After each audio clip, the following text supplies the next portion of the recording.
In this lecture, we're going to discuss ulcerative colitis and Crohn's disease. In reality, there is a lot of crossover between the two diseases. Inflammatory bowel disease is more of a spectrum than two separate diseases. The way I want you to learn this is it's two distinct diseases. So I'm going to say things like present in UC, not present in Crohn's. The reality is there's a lot of crossover, but it's too difficult to learn the two diseases that way. We're not even going to mention microscopic colitis. This is more complicated than I'm letting on, but let's compare ulcerative colitis and Crohn's disease as two separate disorders that help you memorize what each disease is going to present like and how you manage it. Let's start off by comparing the two diseases, ulcerative colitis and Crohn's.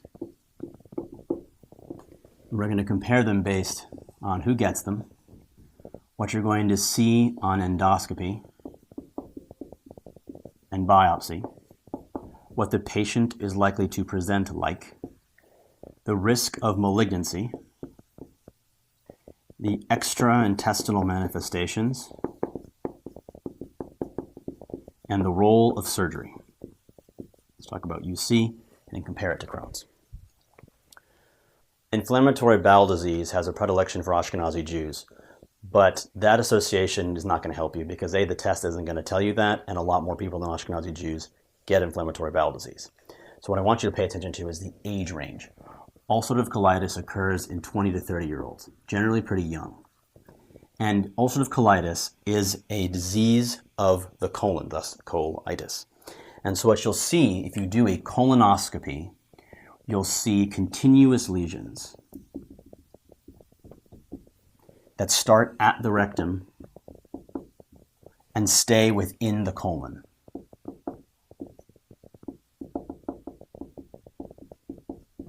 That is, ulcerative colitis will impact only the colon. It must involve the rectum, and then the extent of the disease is how much colon is involved. If you do a biopsy of that inflammation, what you'll see is that it is superficial. And there are crypt abscesses. The patient is generally going to present with a bloody diarrhea.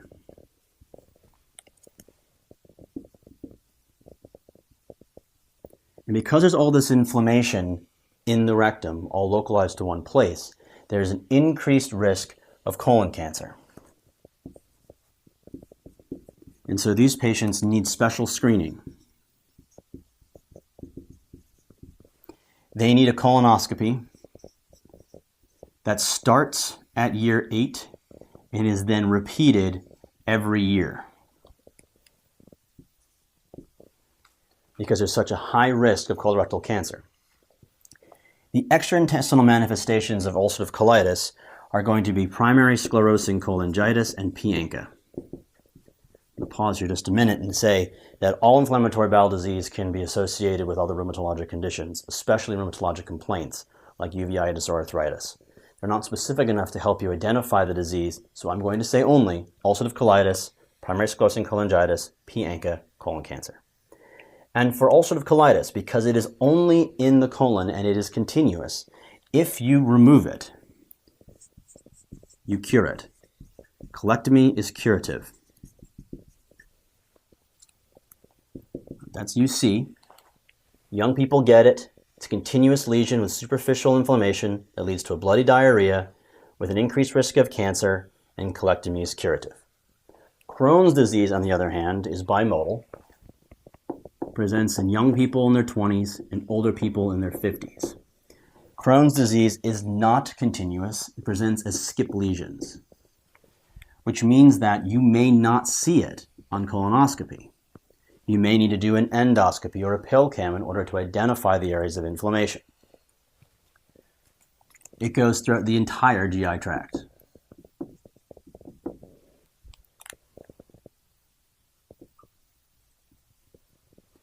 If you find a piece of inflammation and you biopsy it, it is going to be transmural. And there will be non-caseating granulomas.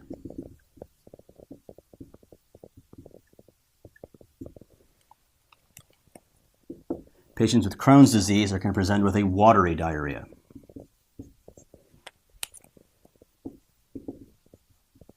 Multiple bowel movements per day, nutritional deficiencies, and weight loss.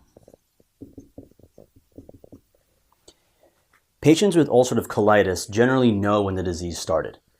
They all of a sudden have bloody bowel movements and they notice that.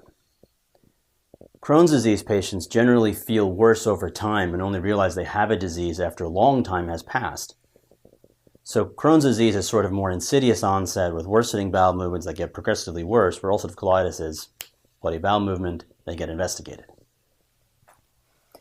There is no association with colorectal cancer and Crohn's disease, and so they do not need any screening. The extraintestinal manifestations are actually intestinal. The big one being fistulas. Fistulas are epithelialized tracts that exist between two organs. Because there's transmural inflammation, the walls of the entire organ are inflamed and they can butt up against another one, inflaming that organ too. And so you can get tracts that exist between the bowel and other organs. Enterocutaneous fistulas to the skin, enterovaginal fistulas, enterovesicular fistulas, and even enterofistulas.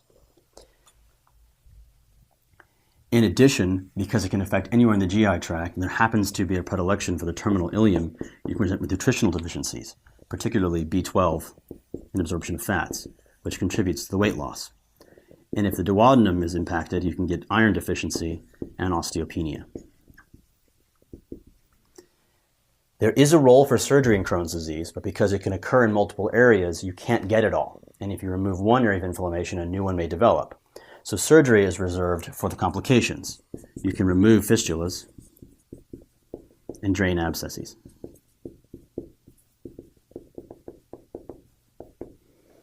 So Crohn's disease is bimodal, skip lesions, anywhere in the GI tract from the mouth to the rectum. Biopsies show transmural inflammation and non-caseating granulomas. Patients are going to present with watery diarrhea that's insidious onset, fistulas, and surgery only has a role to treat the complications. Okay, this is pretty complicated, and when you compare the two, you see some stark contrasts. Ulcerative colitis is continuous while Crohn's disease is skip. UC stays in the rectum, Crohn's disease goes anywhere. UC is superficial, Crohn's disease is transmural. UC bloody diarrhea, Crohn's watery diarrhea. UC colorectal cancer, Crohn's none.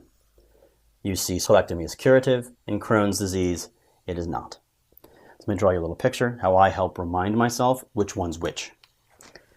So ulcerative colitis is in the colon only, and there's a superficial inflammation. And in that superficial inflammation are these little cancer devils, angry. Ulcerative colitis, continuous, superficial cancer. Whereas Crohn's disease can be anywhere in the GI tract.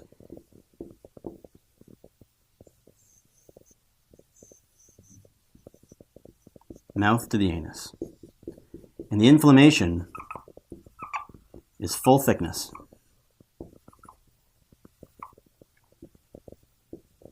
Which allows for connections to be made.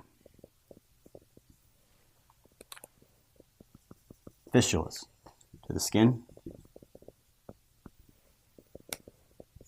to other organs, like the bladder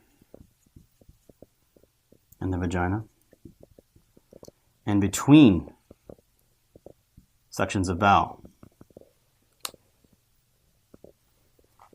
Enterofistulas, enterocutaneous, enterovesicular, enterovaginal. Okay, so these are the comparison of UC and Crohn's, and again recognize that there's more overlap than I've told you. We haven't talked about how to treat them yet. And the treatment of these diseases is going to come down to their severity. And if you look in a textbook, they essentially treat inflammatory bowel disease as one disorder. Mild, moderate, severe, which compounds do you use? And when do you do surgery? We already know that these two diseases are different, and this is where I want to start pulling them apart. First, let's do the simple version. Mild, moderate, severe. Mild disease is treated with 5 ASA compounds. You notice that ASA, we've got that aspirin sound to it. These compounds break down and become anti-inflammatory superficially in the gut. And they break down at certain points along the GI tract. So if you can imagine, if you know where the lesion is and you know how that compound works, you can give a patient an oral medication that affects the intraluminal inflammation. Superficial inflammation, know where that is. That sounds like it's great for UC, and that's the reality. 5-ASA compounds are really good for ulcerative colitis. People will use them for Crohn's, but they're better for UC. Mesalamine. For moderate disease, you want to use immune modulators. This is going to be your 6-mercaptopurine, azathioprine, and maybe, but not really, methotrexate. Immune modulators are good for both UC and Crohn's. In the severe disease, when the immune modulators fail, you want to separate them. Severe disease for Crohn's disease is treated with TNF inhibitors. Infliximab.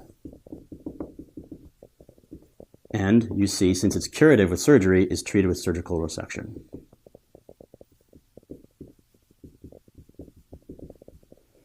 The truth is that patients can go on TNF inhibitors for ulcerative colitis, and patients with very localized Crohn's disease can get surgery, which is essentially curative. How I want you to see this is mild disease gets 5-ASA compounds, moderate disease gets immune modulators, and severe disease gets TNF inhibitors if you're Crohn's disease, or surgical resection if you're ulcerative colitis, knowing that you can use any medication for any disease. Notice what's not up here is prednisone. So prednisone is technically an immune modulator, and you can use it, but your job should be to get patients off prednisone because of their deleterious side effects. Instead, prednisone comes in when they have flares, and flares are treated very similarly. Flares will present with a worse version of their disease. Ulcerative colitis, more bloody bowel movements. Crohn's, more watery diarrhea, more weight loss. When you see a flare, the first thing you have to do is rule out infection, in particular with C. diff. And you will treat all flares the same way. Steroids and antibiotics. Which antibiotics do you pick? The ones that cover gram-negatives and anaerobes. That's Cipro and metronidazole. You can replace Cipro with ampicillin gentamicin, and what you'll see used on the wards, which is wrong for the boards, is Piptazo. Piptazo covers too much. The amount of steroids you use and the way you give them, IV or oral, is dependent on how bad the flare is. And you should look for things like fever and abdominal pain to indicate that some infection has set up. And if you have an infection, such as a perianal disease, perianal disease needs to be drained.